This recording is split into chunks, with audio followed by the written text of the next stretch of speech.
En ce qui concerne l'encadrement des loyers, moi j'y suis favorable.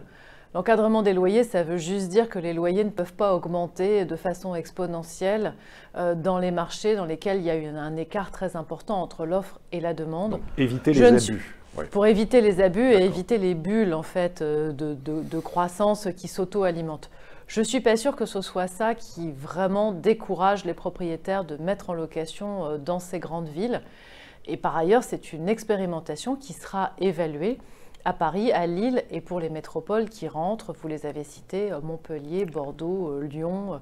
Ce sera effectif pour ces villes-là dès cette année, année 2021? Elles avaient jusqu'à fin de l'année dernière pour candidater.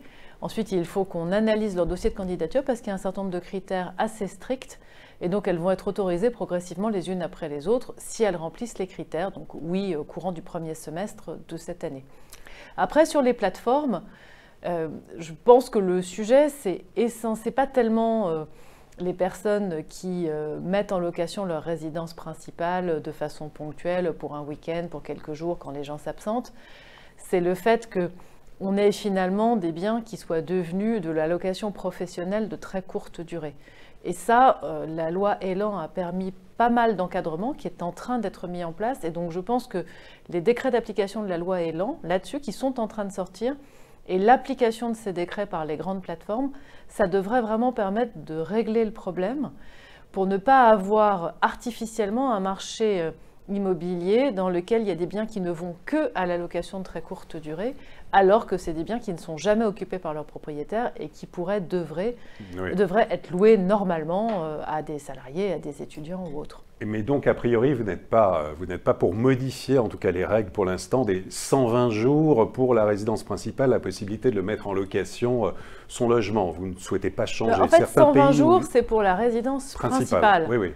Et donc, quand vous louez votre résidence principale, si vous la louez un peu plus, un peu moins, ça n'a pas d'impact sur est-ce que vous mettez l'appartement ou la maison en location vraiment pour quelqu'un qui cherche lui-même ou elle-même une résidence principale.